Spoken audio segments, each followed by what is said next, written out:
Well, welcome everyone. Another beautiful night in the Midwest to Flight Sim.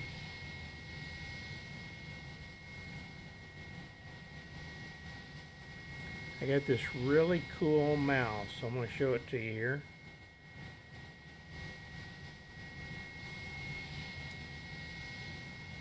I have no idea what all that means. Close caption item, hide the text, and settings.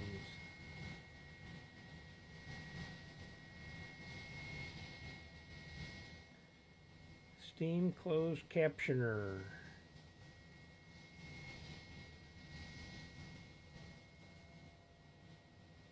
No, I don't think I want to do that. Well, unfortunately, here we go again. Whoa. Okay, well, my last stream was with Microsoft Flight Simulator. And I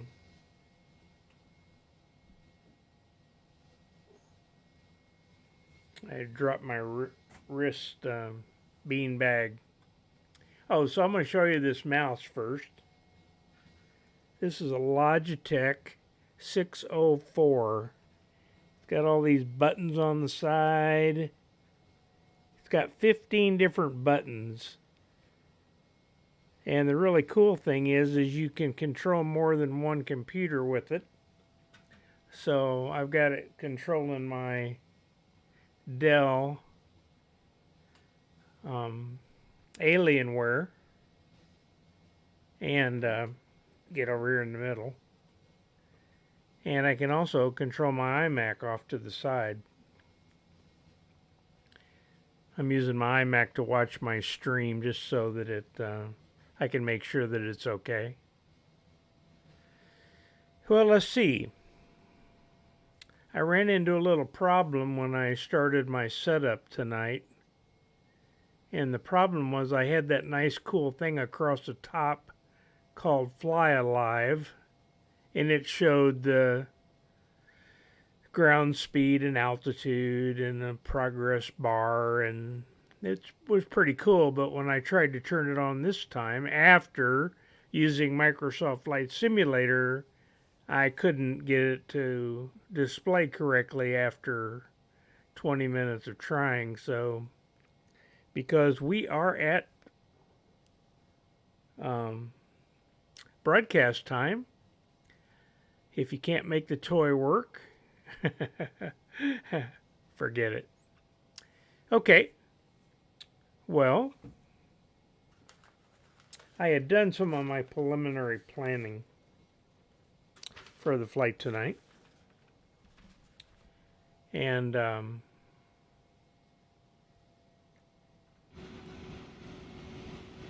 so the airplane we're using is the got to get my mouse on the right page here. So the airplane that we're using tonight is the ToLiss Airbus 321. And they just released this a couple weeks ago, so it's brand new. It's sort of a derivative of their Airbus 320. And it's really nice. It's got, you can have the sharklets on it. You can have the, I'm up in the terminal now. You can have these nice engines on it. They're the LEAP. And of course you can have all kinds of different liveries.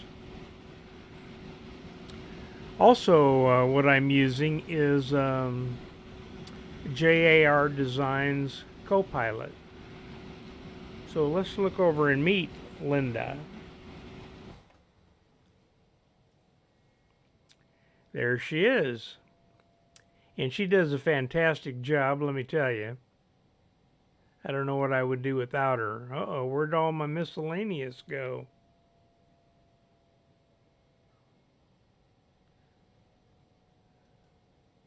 My name is Linda. I am your first officer today, sir. Cool. I don't know, those commands up there, there's supposed to be a list of them right there, but I knew that top one was on there. Let's see what's down right here. Thanks. Okay. So let's get her started here on the things that need to be done. So, Preliminary cockpit preparation procedure. Engine 1 master, off. Engine 2 master, off. Landing gear lever down position. Left wiper selector off. Right wiper selector off.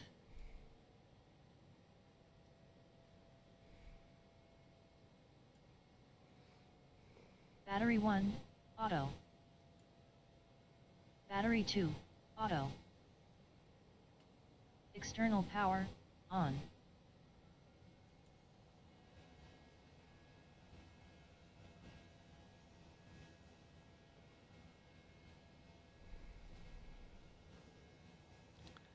well, let's do cockpit preparation. Cockpit preparation procedure.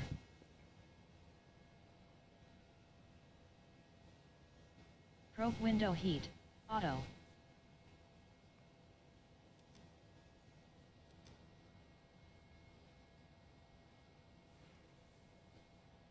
We'll get a little music going while she's doing that.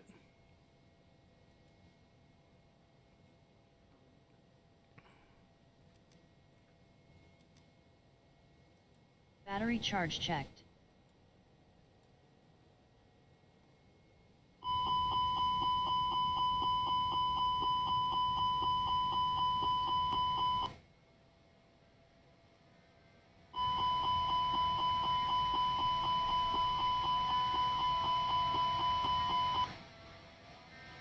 Engine 1 master, off.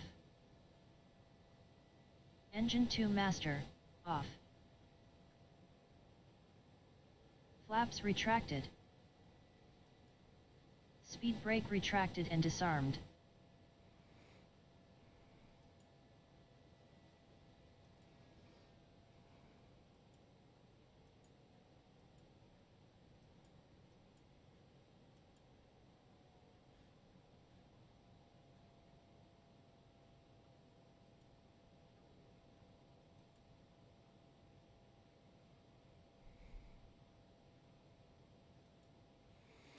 Okay, looks like she's done with those.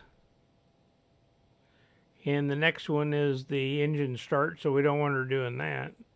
Let's do the before start checklist. Before start checklist. Cockpit preparation. It's completed. Let me check.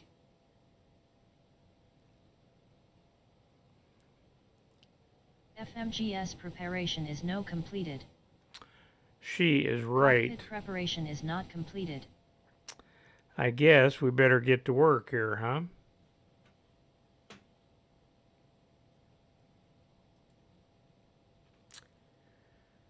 So on the first page here, it shows that we've got these CFM LEAP engines, and the air rink cycle is correct. And we go to the initialization page. We're going Denver to Phoenix. I don't think so. Guess we better put this in there correctly. We're going to Kansas City.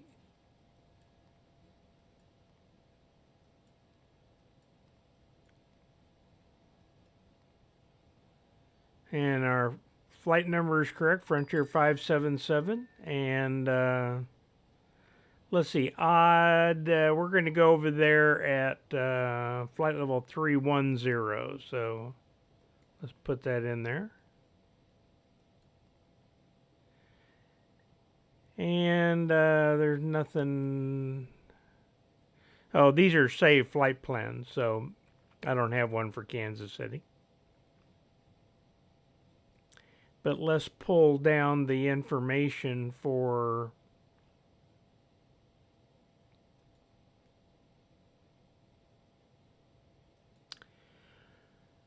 So again, if you're not familiar, this is the ToLiss Airbus 321, and this is the control panel that comes with it. One thing that some people online that they don't like, it's like a real Airbus when you get in it. The screens are all turned down and almost black, and you've got to take time and turn all of those up. But what you can do is you can set the airplane up like you walk in, turn the batteries on, get the external power hooked up, get all the screens turned on. And once you've done that, then you can save that situation. And then you can come back in here and go to this situation like here for Denver I have and load it. And it'll bring the airplane up and you don't have to do all that terrible stuff. So let's see, we are flying the Neo long range.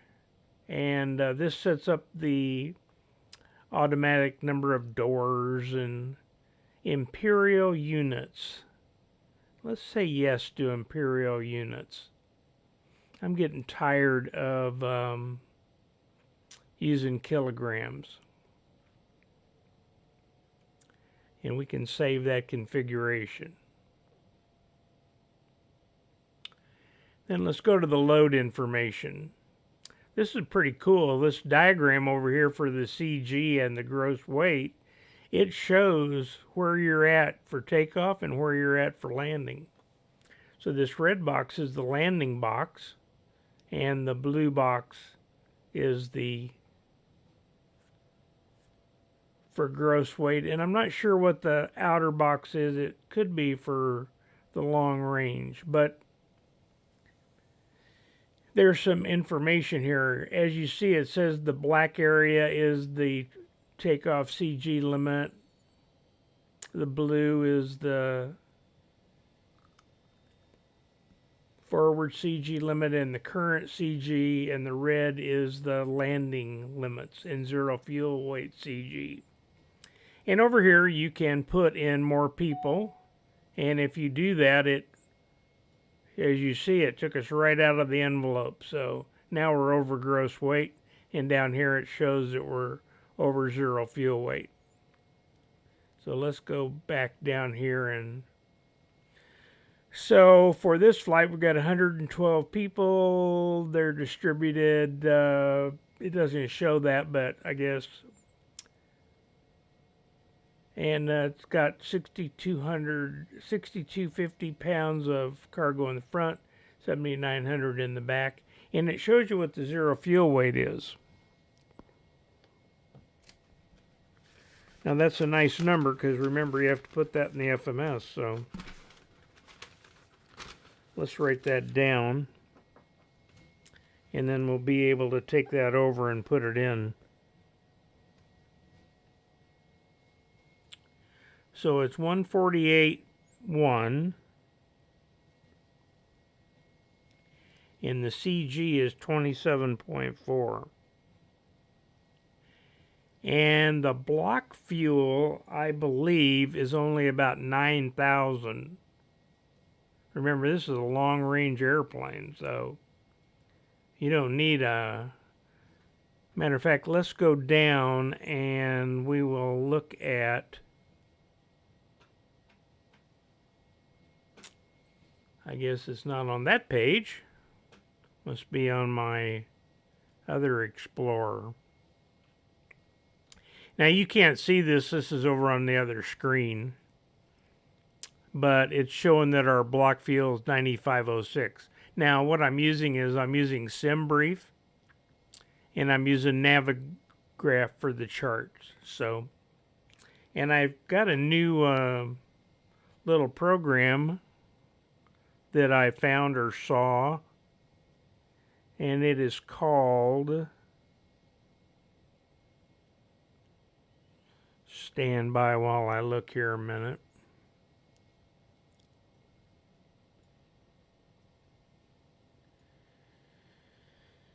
It is called the Sim Toolkit Pro, which is free, by the way, and it does all kinds of cool like electronic flight bag stuff. So what did I just say? 9,500 fuel.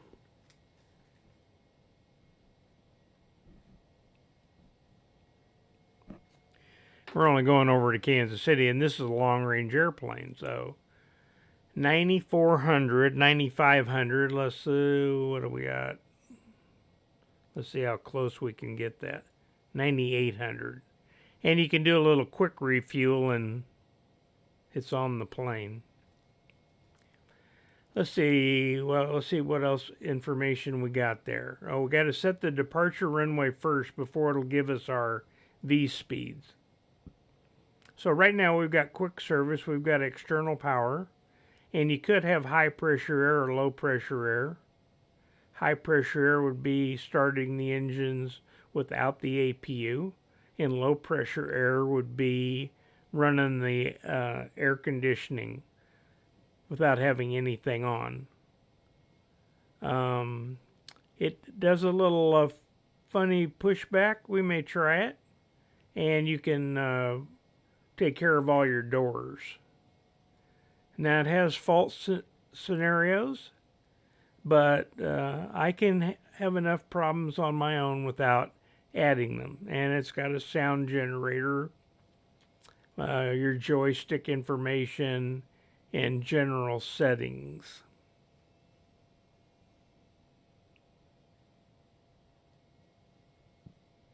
Okay. So it said that we needed to select our runway first. So let's do that. Go to flight plan. Denver departure. We're taking off runway 8. We are doing the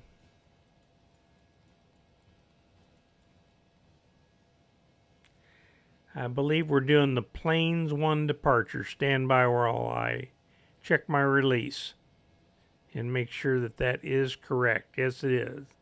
Planes 1 to Goodland, J80 Hill City, direct Salina, direct Jayhawk, and the Jayhawk 6 into Kansas City. So the Planes 1. And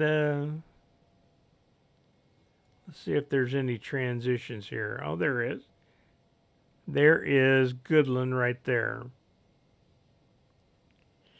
Okay, so the Planes 1 Goodland, that's a temporary flight plan, and we'll insert it.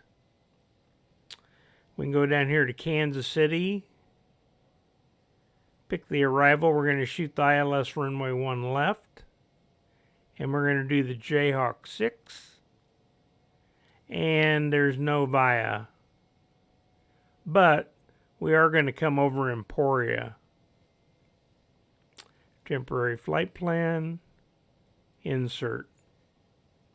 And you can save that. So let's do that. Let's do a Denver to KCI. I'm sorry. You can't do it that way. I was typing on my keyboard. Now you actually can do this as long as you've got this pop out. And let's see if that'll work.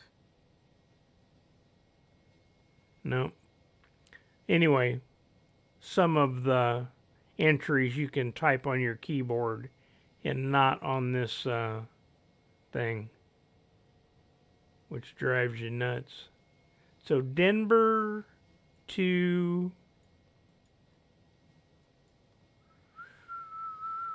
MCI, Kansas City. And we'll name that. And we'll execute it. And we saved it already. So now it is in there. And we can use it on another flight.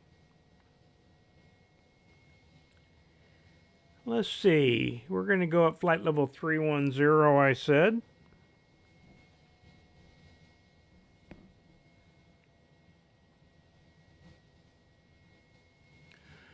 The release may have had me going higher, but that's good enough. So the Plains 1, Goodland, J80 Hill City, Direct Salina, Direct Jayhawk,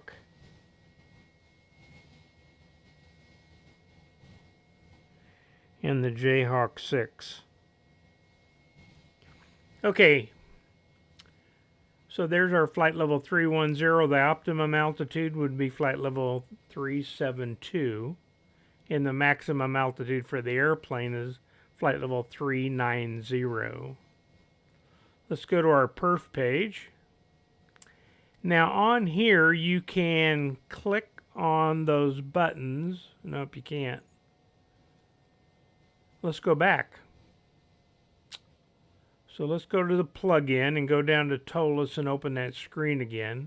Now we've got more information. So we're going to do a flaps 2 takeoff.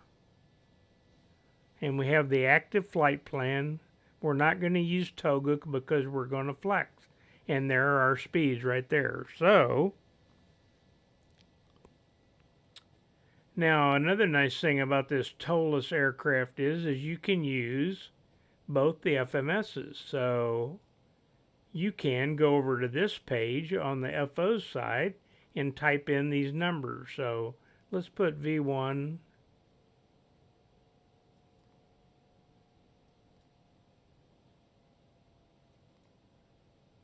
and rotate is the same number. Remember, these numbers are figured out by the computer based on all the factors that are going on, and V1 is the speed at which, if the engine failed or you had another reason to abort the takeoff, you would be able to stop before you run off the end of the runway. That's the theory anyway. So we're going to go flaps 2, and normally, I'm sorry, in this Airbus 321, it's a lot longer than a 320, so the trim on, I think it even shows it. Let me look right here. Oh, there it is right there. Okay, the trim is up 0.1, so let's put that in. So up, if I could spell, 0.1. And it says we're flexing to 49 degrees.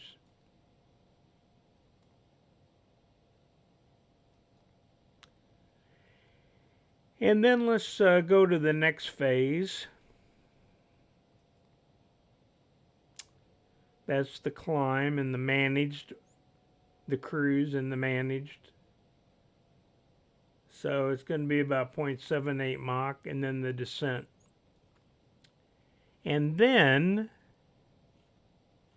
in order to figure out what your approach speed's going to be,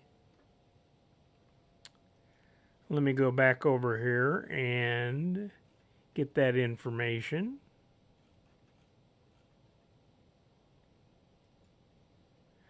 Right now, the weather in Kansas City, the winds are 360 at 5, 10 miles, clear skies, -4 and -7, and altimeter is 3020. So let's put that information in.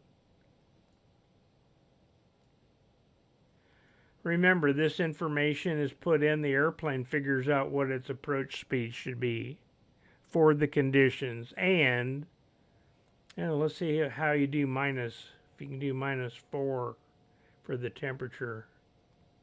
You can, very good. And the winds are 360 at 5.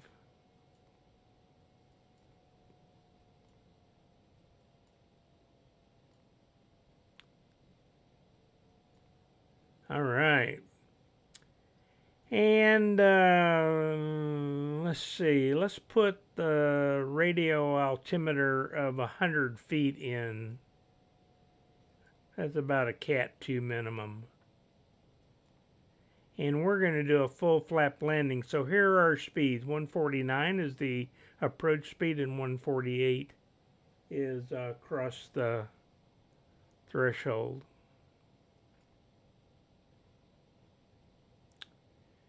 So we can go back, our progress page, our perf page, our initialization page, and there's still some numbers we need to put in.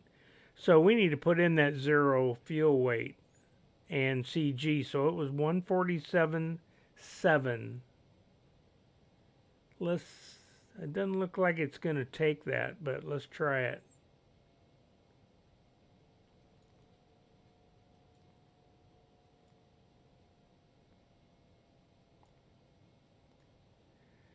I don't think that's going to work. Oh, it did it. Okay. Sorry. And the 0 fuel weight CG is 27.4. Now again, all these numbers, very nice. And we know that our block fuel is 97.89, so 97.8.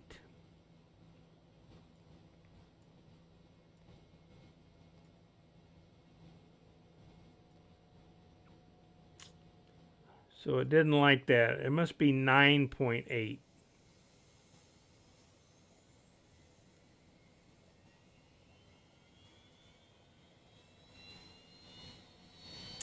That's it. So it shows our takeoff weight of 157.1 and our landing weight of 158.6.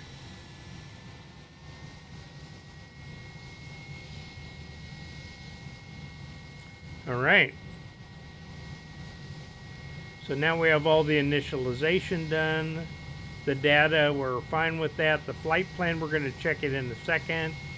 And the radios. We've got Denver in here for both VORs. And our ILS looks like it's in. Remember, the Airbus thinks that if you take off from Denver, something's going to happen and you're going to have to come back to Denver. And therefore, it's going to be set up for you.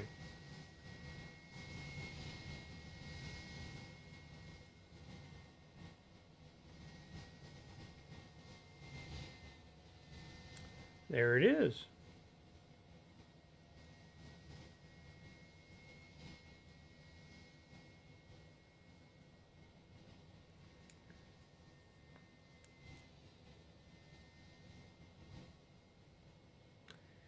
Like I said, I'm watching well, let's see, Pretzel Rock. Oh, we need to put more music on. And like I said, it supposedly would have steam closed captioning, but I have not figured out how to do it.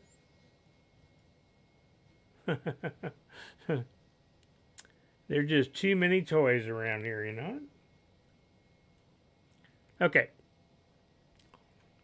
So again, this simulation control system for the ToLiss gives you all this nice information that you can use for operating the aircraft.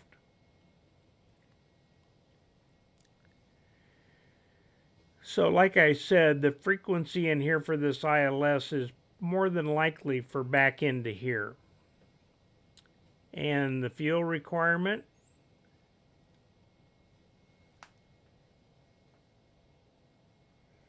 at Kansas City, it's still not giving us our time or estimated fuel on board. There's probably something I'm not doing. What do you think? Let's bring that up so we can see it a little bit better. Fuel requirement. And of course you can copy your active and save it and do all kinds of things. And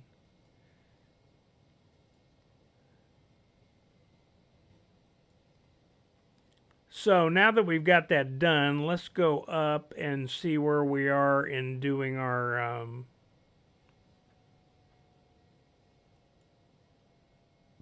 looking outside and continuing on with these procedures. I don't know whether let's do the before start again just to make sure we got it done. Before start checklist. Cockpit preparation.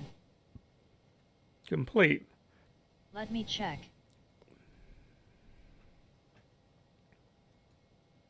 Completed. Gear pins and covers. Removed. Signs.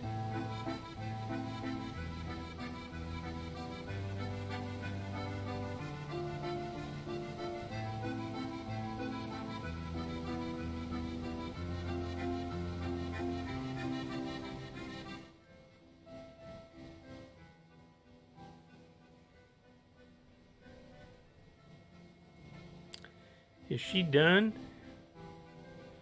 I guess she's done down to the line. Oh, I'm sorry. Expected answer set on. Aders. Nav.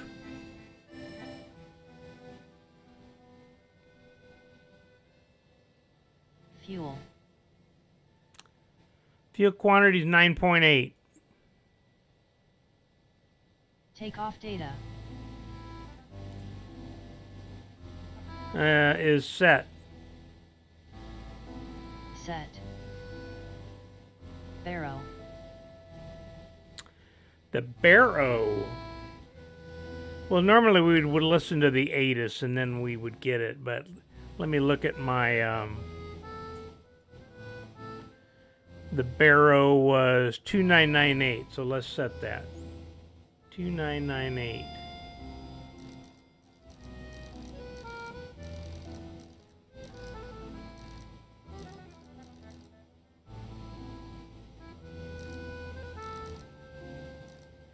Okay, 2998.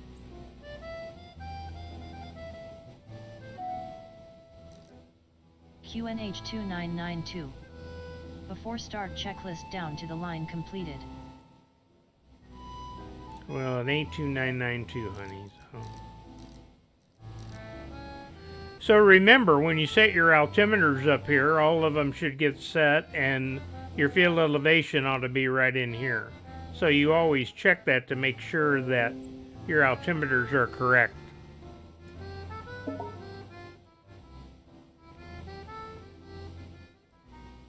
So let's do before start below the line. Before start below the line.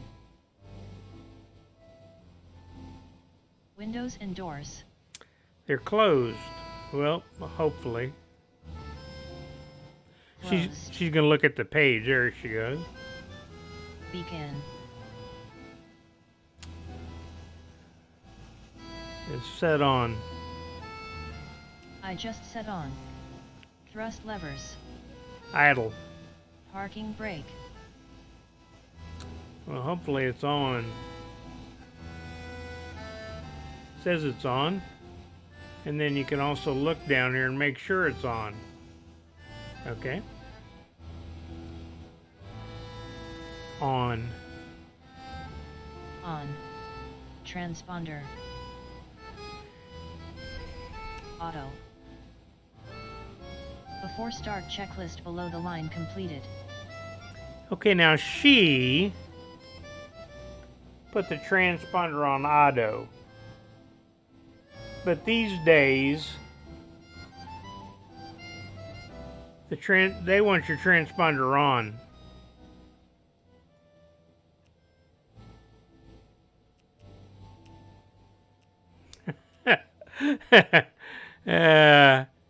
She is funny.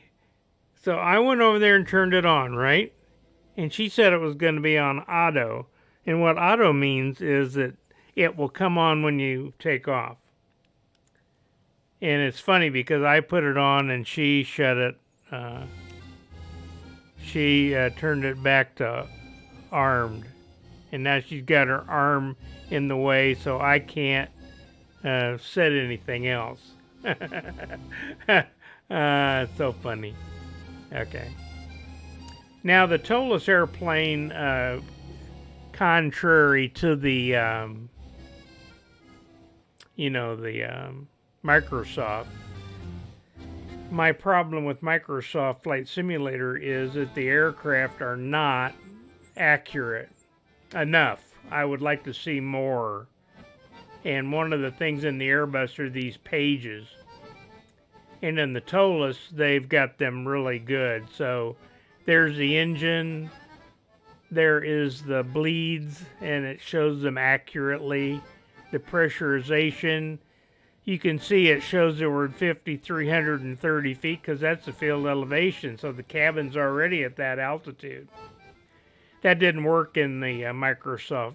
Also, the electricity works in here correctly. So I believe that she started our APU. Let's look at that real fast. And if so, yes, it's running. So what we need to do is we need to go up here and shut off the external power. And you saw it do that little shut off and back on because that's really how the airplane works. So now, as you see, the APU generator has a load and the external power has been disconnected. That's all really well simulated. We still don't have a gross weight. I'm going to have to figure that out before we taxi. And the hydraulics. The only hydraulics you have at this point is an electric power takeoff pump that actually pumps some pressure over. That's that thing you hear. Fuel looks good. APU, like I said, is on. The bleeds are on. We better check that. Air conditioning. All the doors are shut. The got a lot of good information on wheels, and there's the flight controls, and of course the ailerons are drooped because no hydraulics, and the rudder is off to the side because no hydraulics. The wind blows it over there or whatever. Lost that beanbag again. Okay, so the systems on here work really well. So let's see where we're at here. I think she's going to try to start the engines for us. So let's make sure that nobody's around outside. Okay, it looks like we should be able to start the engines. I'd like to do the push, but I'm having trouble with this plug-in. I've got this really nice, better pushback, but for some reason it's not working at Denver, and I don't know why. So let's try it anyway. Cockpit. Please show me where you want to go. So I want to go like right there. And supposedly you just hit the enter button and she'll do it. But that's not working. So, like I said, I'm not sure why. So we've got another one that we can use, and we'll give that one a try. There's actually a pushback in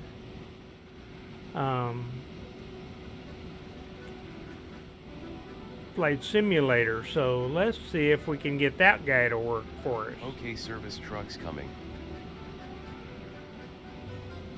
Brakes are engaged, can't push back, but he says the truck's gonna come. So let's see if a truck actually shows up. We may have to power out of here. You know, you can back it up with the thrust reversers, providing you don't blow everything in the country away.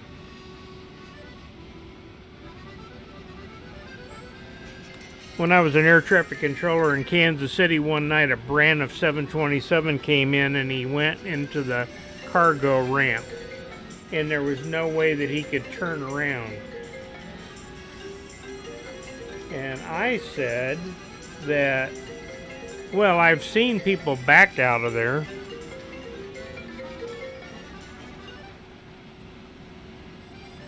And of course, he backed out of there and backed the mains off in the dirt and mud, and that was the end of that. Oh, come on.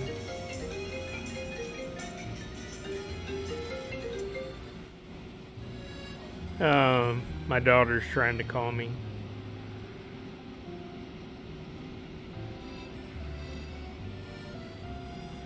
Okay, they're on the way. Okay, says they're on the way. I got one more try. The ToLiss aircraft has got a plug-in for this. So let's look at that.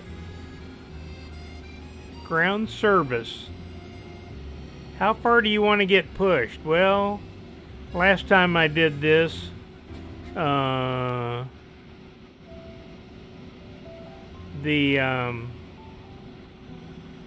pushed me into a building. So, but let's try it anyway. We'll see what happens here.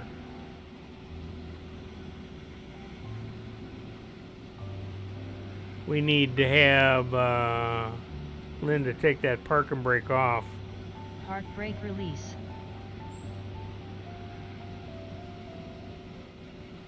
And who called the catering truck? Oh, okay. Well, everybody got out of there fast, so let's see how this works.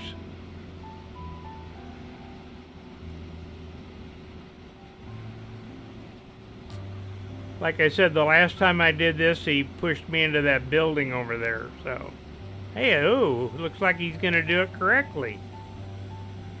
Oh, wow. Even a blind squirrel gets a nut, right? I'm pretty impressed. Let's see where he stops.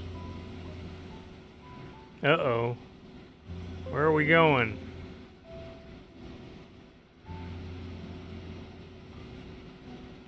Uh-oh, set the brake.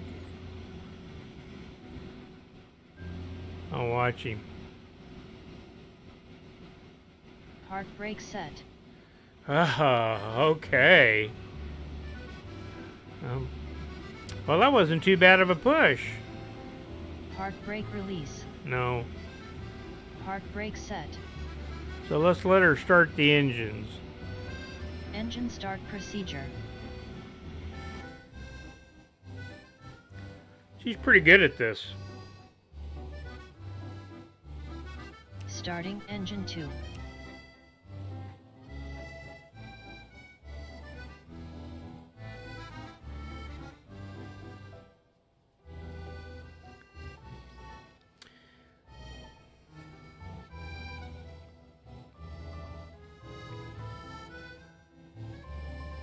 Yeah, I really like using the co-pilot because there, as you may or may not know, what you do is you do flows and then you do checklists. So having her do the flows and actually doing a whole bunch of the stuff like it's supposed to be done, and then having the verbal checklist, you don't have to have the paper. And so that's really nice. Oh, she's starting the engine. So let's look out here and see what she's doing here. Starting engine 1. And it says 2 is available. And you can see it shows our flex climb thrust right there at 82.7. Actually, that's our climb thrust, not our flex. Remember I told you we were going to have to figure out why we don't have all the data numbers we're supposed to have. So we'll do that before takeoff. So we got light off. Now you time the start for a hung start and you watch for a hot start. Those two things could happen and you want to be ready for them. When the airplane and that little flash you saw is the electricity switching. Engine start procedure completed. All right. So, after start procedure. After start procedure. Engine mode selector normal. APU bleed off. APU off. Spoilers armed. Rudder trim 0. Pitch trim set. Flaps 2 set. Please set flaps for takeoff position. ECAM status checked. After start procedure completed. Man, she's good. Now let me get this over. So there we go. So we need a after start checklist. After start checklist. Anti-ice. We want it off for now. ECAM status. No blue. Checked. Pitch trim. We said it was like 0.1. And that's exactly where it is. 0.1. Rudder trim. 0. After start checklist completed. Okay, after start's complete. Let's do the taxi procedure. Taxi procedure. Taxi lights on. Predictive wind shear system auto. Auto brake maximum set. Cabin report receive. Takeoff config normal. Taxi procedure completed.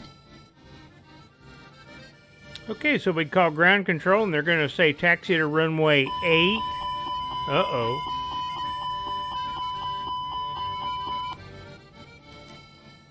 Why the hell did she do that? She tested the APU fire, but I'm not really sure. She did that before she started it, but why she started it, I don't know. Well, let's look down here and see.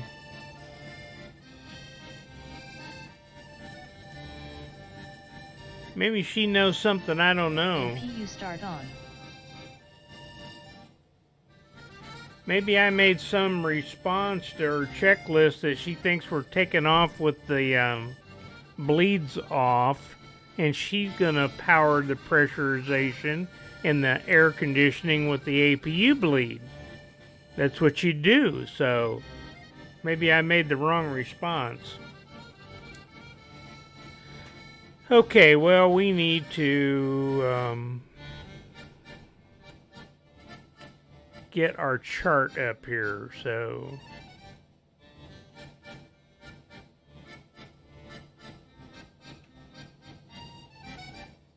you can't see all this cool stuff I got, but what I need to do is I need to make the instead of having the game window show up, I need to have the window show Parking up. brake on. Okay, so we are gonna go Flaps straight. retracted. Speed brake retracted and disarmed. Probe window heat, auto. APU bleed on. Oxygen pressure checked.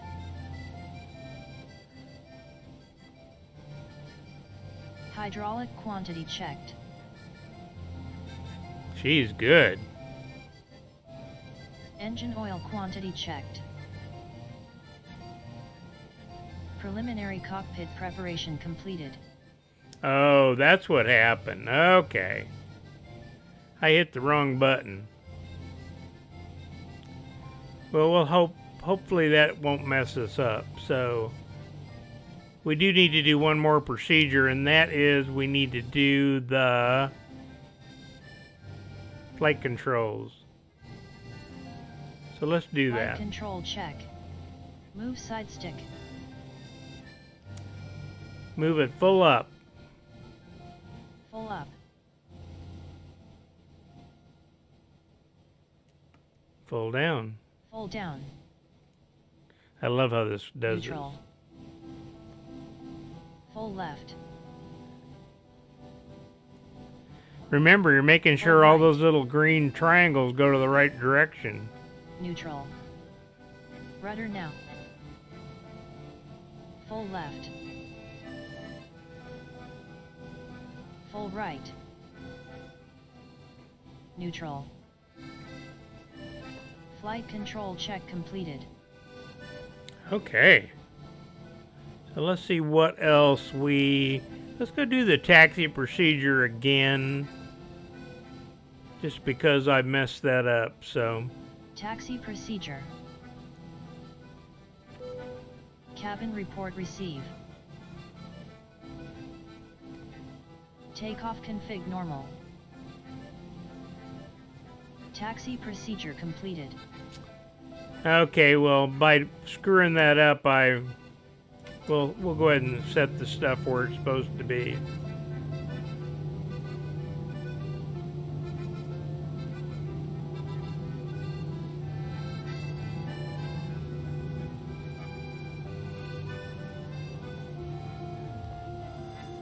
Okay, now we're back to where we were, and we're ready to taxi, and we're going to go to runway 8. So I got my chart out here. Oh, I can have her take that brake off, so let's do that.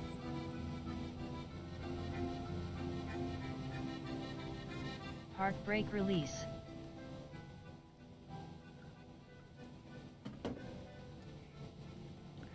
Well, let's see if there's any hope for us. Yep, here we go.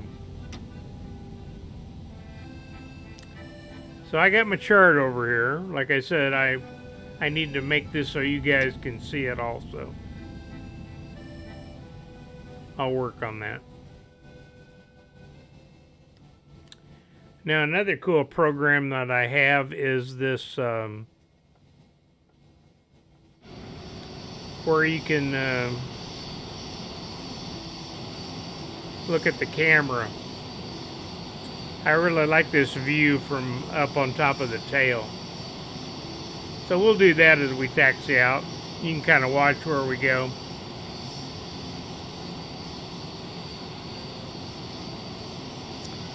So we're going to go out here to taxiway Gulf.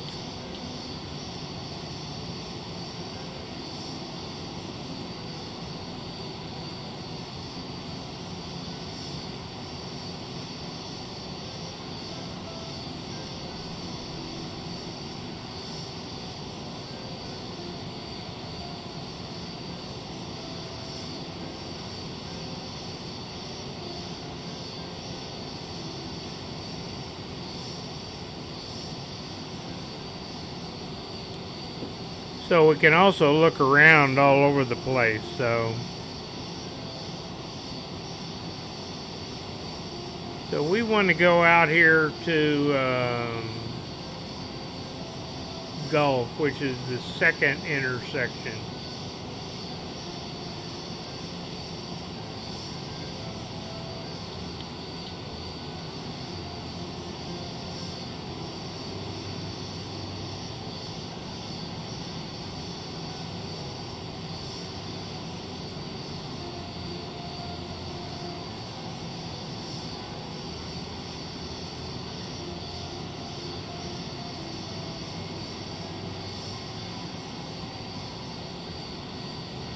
I probably messed that up. I'm probably on hotel, so.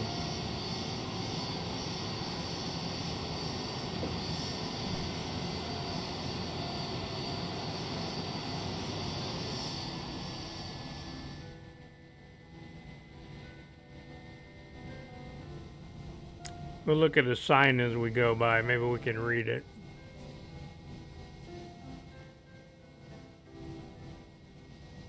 Oh, we're on golf. That's great.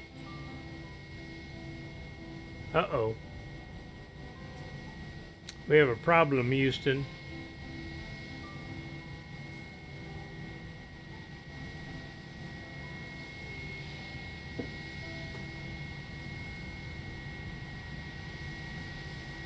I guess we'll go over here and let him go by.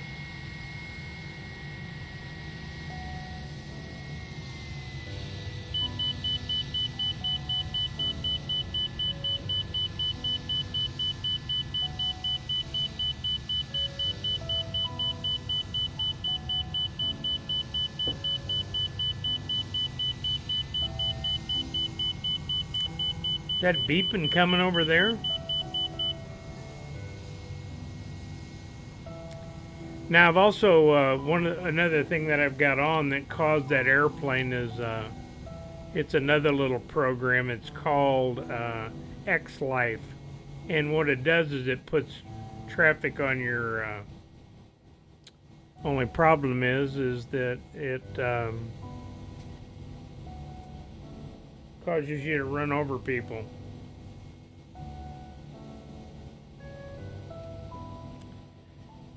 I kind of wish I had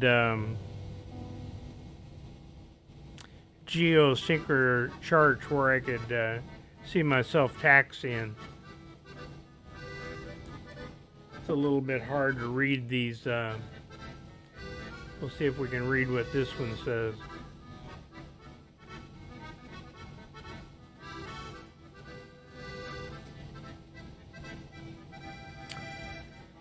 So I think we're going to go up here to Zulu and go across. It connects over to runway 8.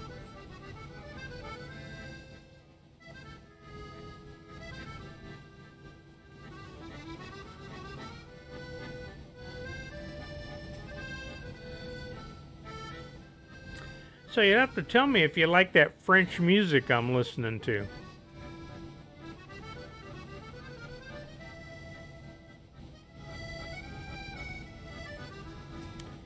So let's go back outside. You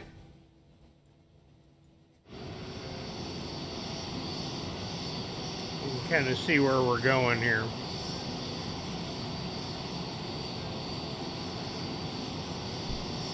When I flew with the Microsoft Flight Simulator, I took off on runway 25 against traffic, so that wasn't too cool.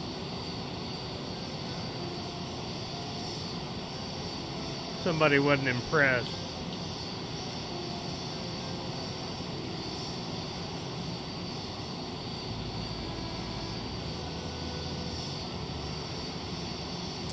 Hey, this is Zulu.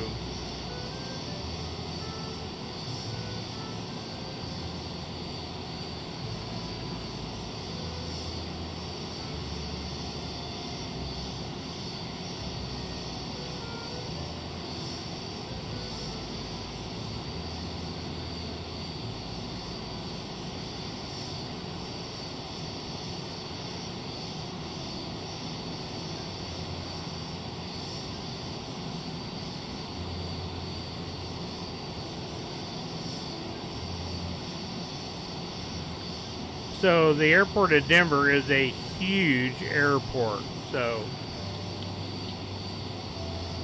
you could conceivably take more time taxiing to the runway than you would flying to your destination if it was a short hop.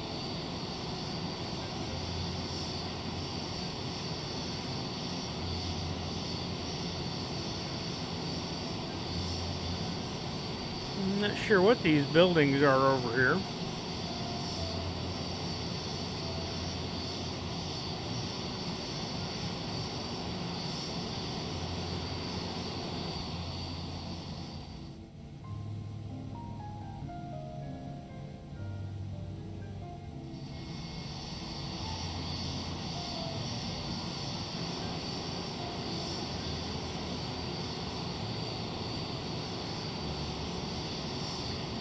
Now, the cameras you see me switching around is X camera. It's a really nice little add-on so that you can do all kinds of looking around without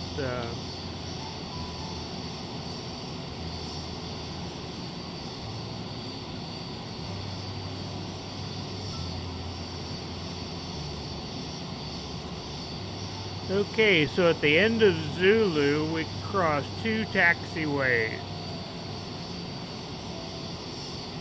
So we actually want to go across.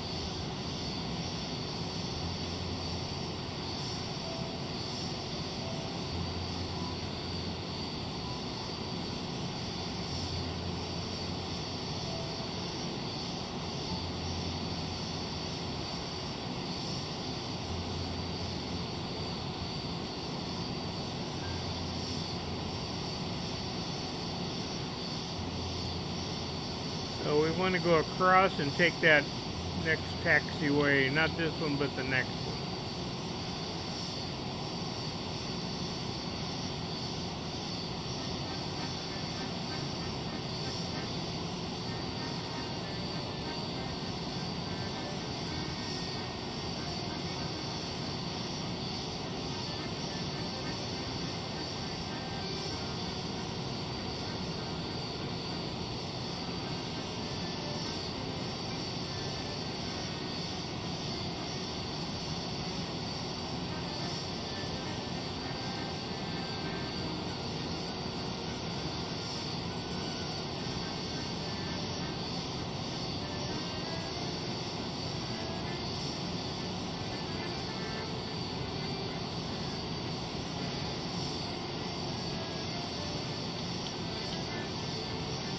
Oh, that's why it didn't stop a minute ago, was because I was doing the wrong keyboard.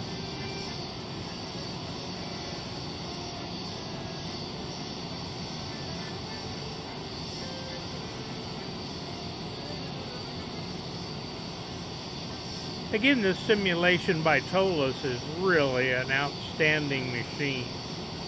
It's the best Airbus I've seen. There's basically 3 people that make them. JAR Design, Flight Factors, which is a frame hog,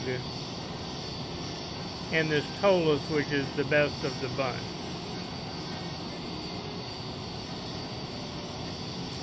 And there's runway 8, and we're going to hold short and make sure we're ready to go. Oh, we remember we need to find out why the data is not showing up correctly.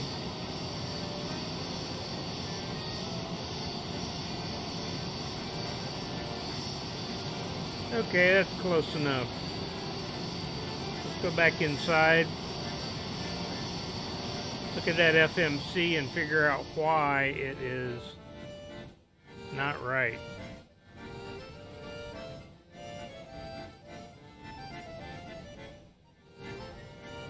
Oh, it's showing our weight now. You can see, so let's look at these pages again. There's the progress, the perf.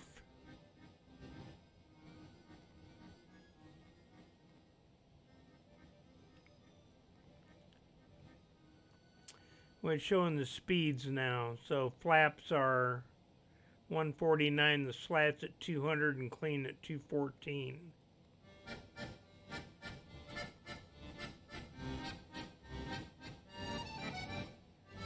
Now let's look at that fuel prediction page. It's still not looking right.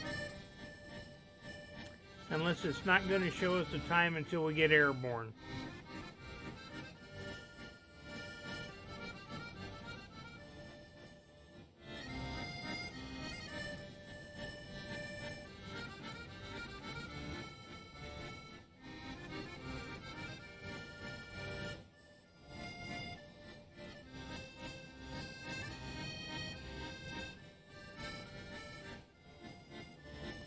Okay, so for takeoff we want to be on the flight plan page, and we want to be on the engine page, and we need Linda to do some more work, so let's get up here and let her do it. Do we have any procedures? Before takeoff procedure, let's do that one. Before takeoff procedure. TAS TARA.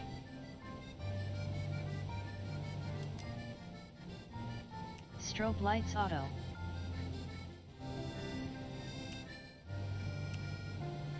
Landing lights on. Before takeoff procedure completed.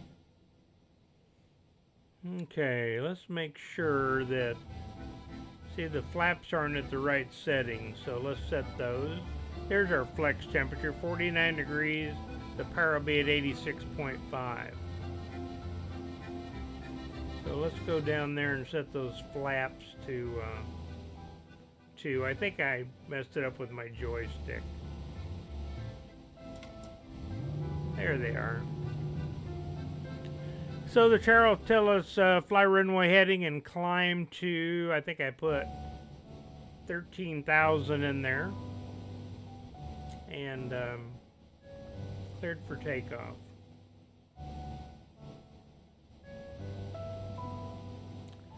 We'll have her take off the brake.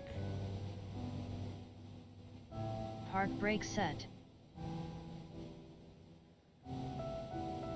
Okay, let's see if we can get up here close enough that we can see all these nice instruments and see outside. Okay. Cleared for takeoff, fly runway heading. Let's see what happens.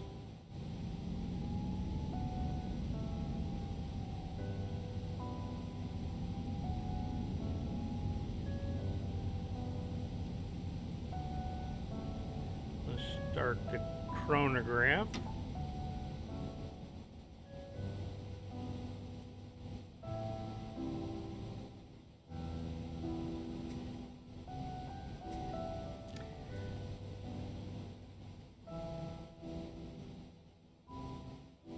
Okay, here we go.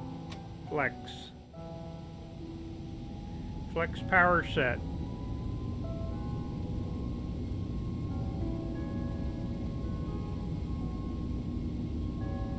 Thrust set. Check.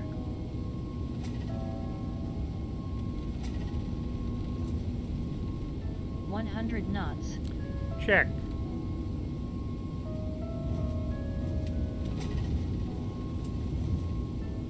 V1. Rotate.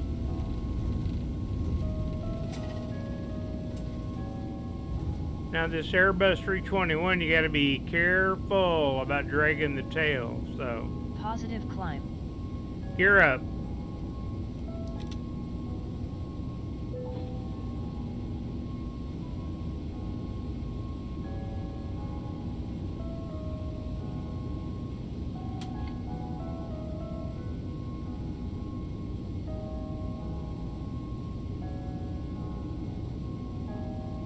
And let's see if she'll do the flaps or whether I got to do it.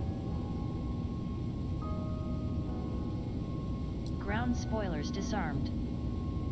I'm afraid I'm going to have to do the flaps Runway myself. turn off, lights off. Taxi lights off.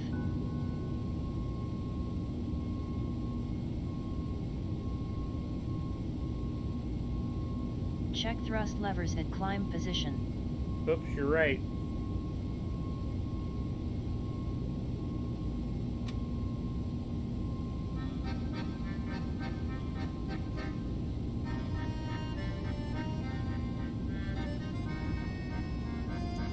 Well, I wasn't really happy with the way it went on course.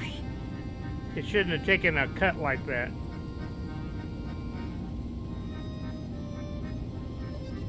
Hey, somebody's here maybe.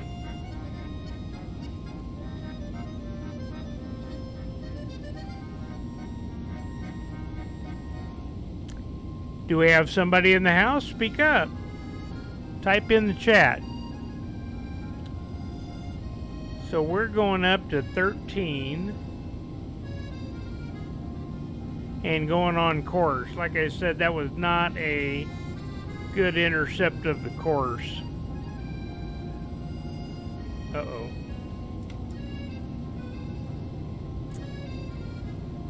So it's showing 250 up to 10, and then it'll automatically go manage to the next airspeed.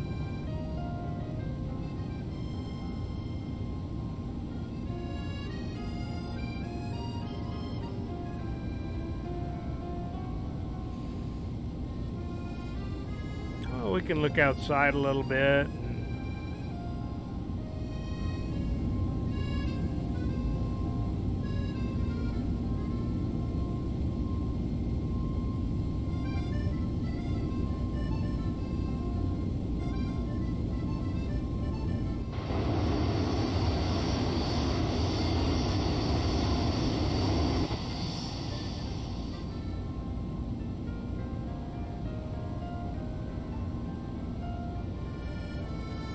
So we're accelerating to the next speed, which looks like about 305. So let's go ahead and get cleared up to flight level 230.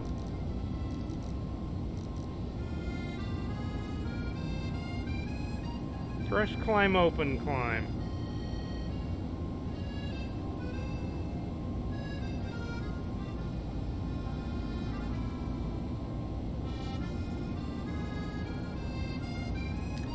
So remember, you can do this two ways. You can either fly managed, that's pushing these buttons in, or you can fly pilot selected by pulling them out and then setting them.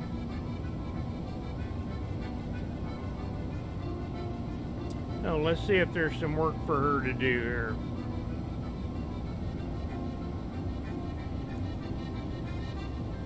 No, after landing. See if we got an after takeoff checklist. We do. After takeoff checklist. Landing gear. Up. Up. Flaps. Retracted. Retracted. Packs. On. After takeoff checklist to the line completed. Before takeoff checklist No, below the line. I'm sorry. Takeoff runway. This checklist cannot be performed in flight. I love it. Let's do the right one then. Come on. After takeoff.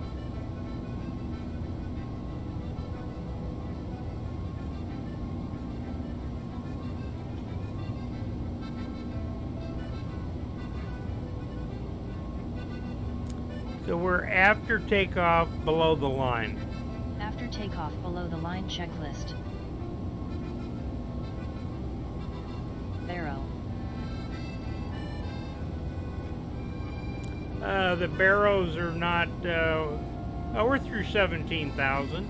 Let's go ahead and do standard. Transition altitude.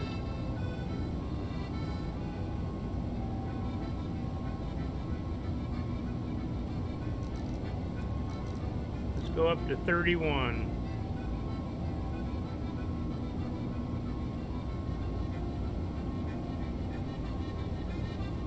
Thrust climb and climb.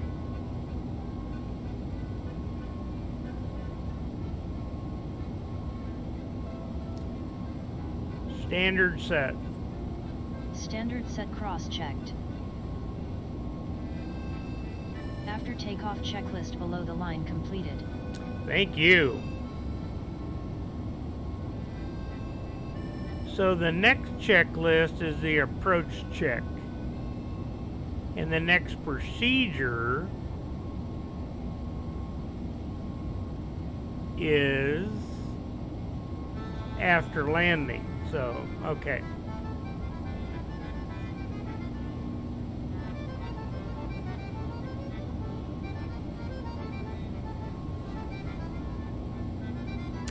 Well, let's see, our managed climb is about 305.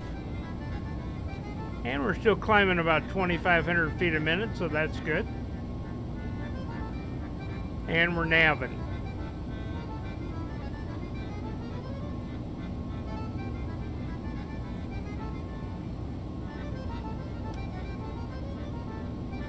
And there's top of climb, just past Tango X-Ray Charlie.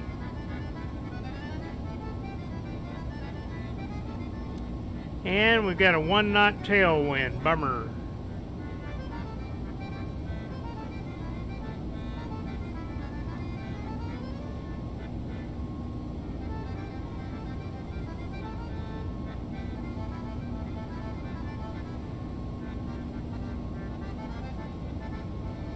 We're doing 0.7 Mach at 305 on the indicated.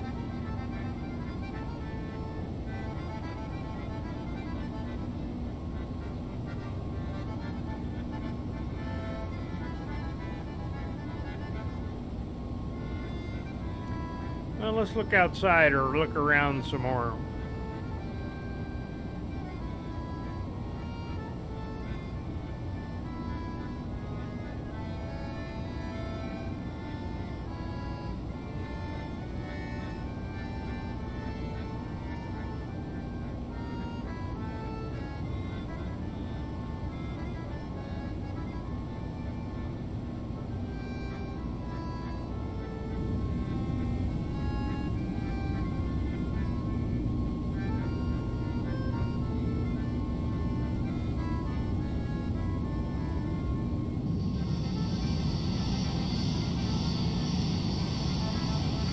Kind of noisy outside, or looking outside.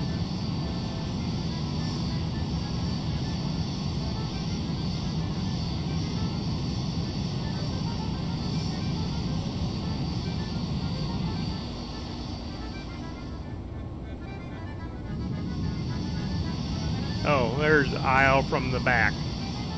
Hey, look at all those people. Nobody.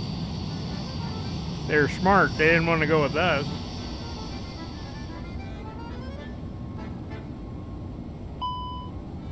Uh-oh. Why do we have a yellow sign? Let's read what it says. Oh, you can't use the APU bleeds. You can only use them to a certain altitude, so that's a good simulation. I'm impressed.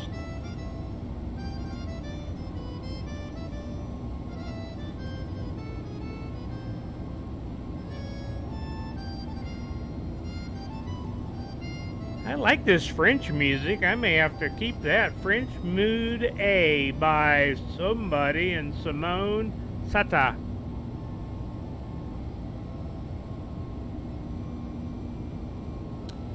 And let's see, we're out at 28, still climbing 1,600 feet a minute.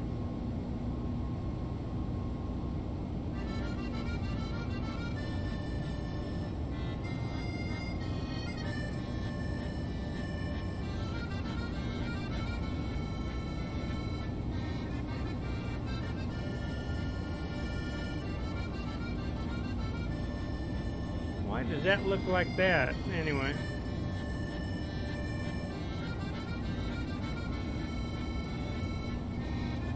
Well, I can look at those better. Where are they? System pages. That's what I want. So the engine stuff's looking good. The bleeds are fine. Pressurization. Let's see, what are we up to? The cabin altitude's up to 7,350 feet. Rate of climb's 140 feet a minute. I like that. Electrics. The engine generators are running the show. Hydraulics are good. Fuel is... Now you can see this airplane has a center wing and outboard wings, and then it has 2 fuel tanks in the belly, which that's what the long range part is. APU is still... I thought it was shutting down. Looks like it is.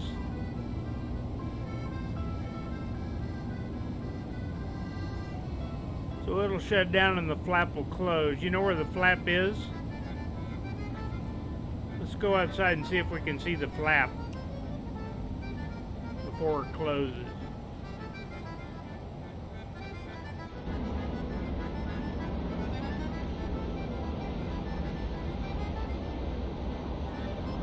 I guess we can't get closer. It's right there though. That's where the intake is, and it'll close when everything's done.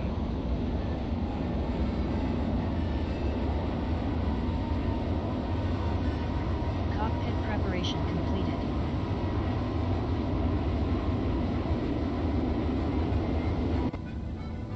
What'd she say was complete? How we doing on this? Oh, we're at 31. Very good. So now we're cruising at 7.3 Mach.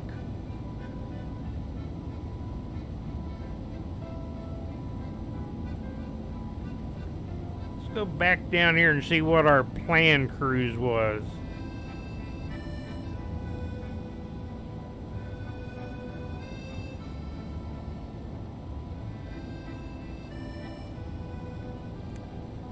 Yep, our planned cruise was 7.3 Mach. That's what that cost index of 22 gave us. Activate the approach phase. I might want to do that because I don't want to forget it. Approach phase activated.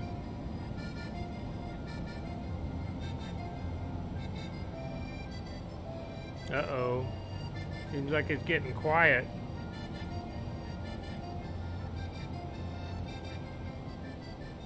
May just be the view.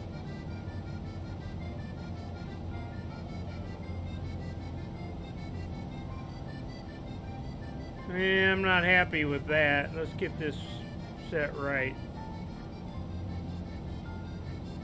Maybe I shouldn't have activated that.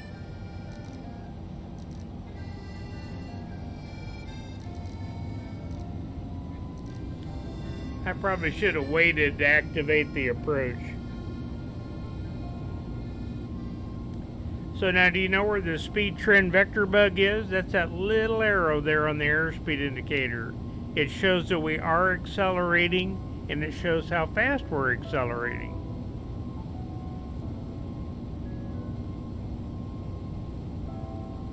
So it looks like we're going to go back up to about 7.3 Mach. I guess I didn't want to activate the approach phase. So while we're en route, we would be discussing our descent and the approach and briefing the approach, and let's see what it's saying for time. Well, we're 47 miles from Goodland. We'll be there at 22:51. What time is it anyway? 22:13. We've been airborne for 16 minutes. Uh-oh. Our flight plan. There's a discontinuity, and we didn't want that. Let's see why we got that.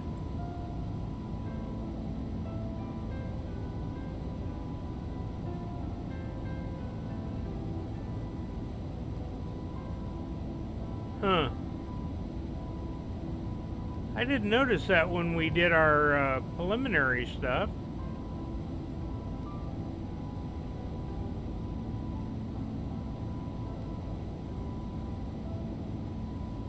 Well, that didn't work correctly. Let's put it on the discontinuity.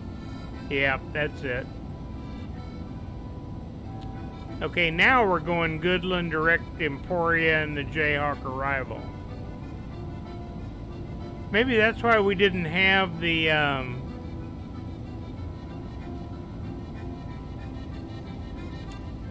that may be why we didn't have some of that data on the fuel prediction page. We didn't have it because the route wasn't hooked together. So it says we're going to be at Kansas City at 23:25, which is about an hour and 10 minutes from now. And we're going to land with 2.5 on the fuel. Okay. So we figured that out.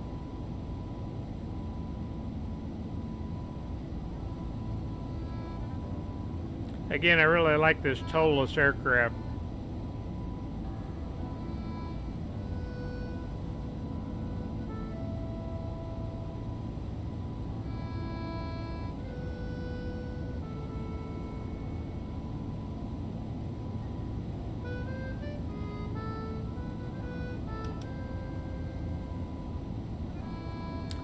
So, Goodland to Emporia.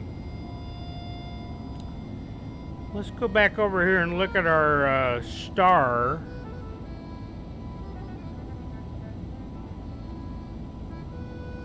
You can't see that, but Emporia. At Jayhawk, we want to be at 12,000. So let's go back into the FMS and see if that's in there.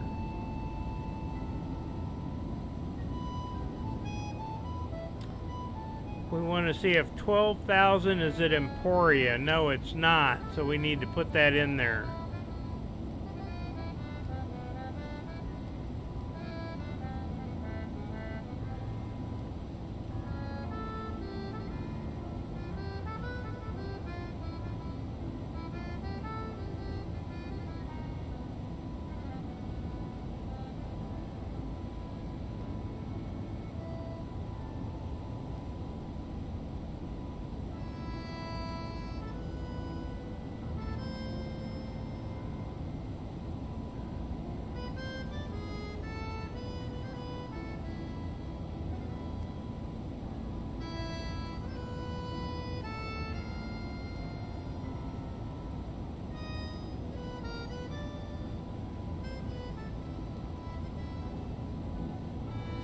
Okay, now we have 12,270 knots at Emporia.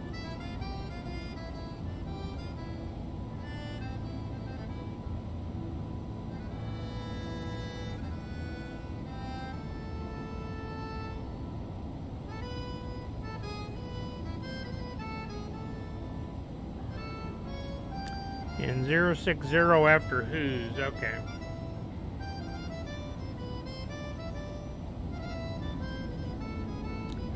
Now let's see what this sucker's saying.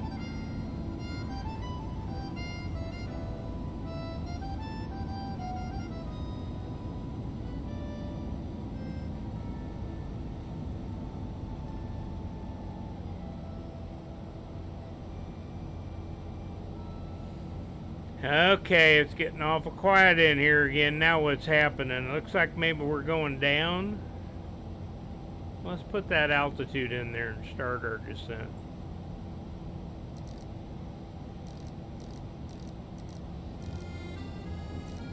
$12,000. So we want to do it managed, so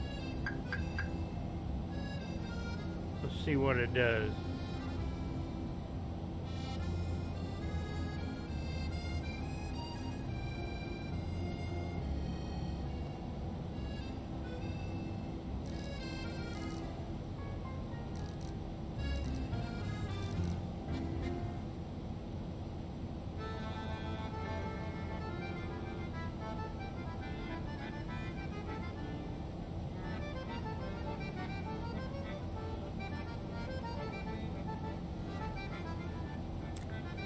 I'm not sure why it's slowed down, but we are going to go back to 280, so. And that'll increase our rate of descent coming down.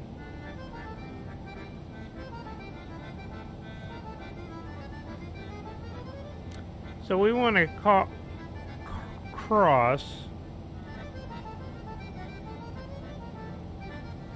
Actually, I wanted to do Jayhawk at 12, not Emporia, so. Let's go back there and see what we can do.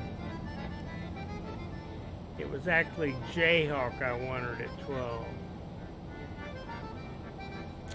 Oh, that's fine. Well, let's make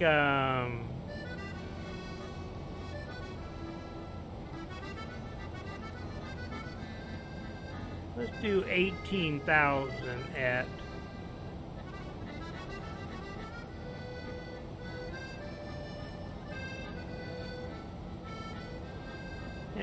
we'll do that. So now we're 18,000 at Emporia and 12,000 at Jayhawk. Okay, that'll be a little bit better.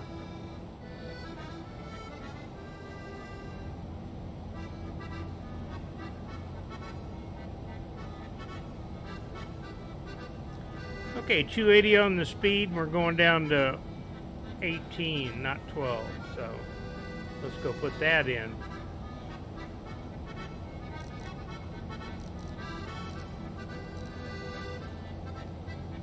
Okay. We're going to stop at 18,000 at Emporium.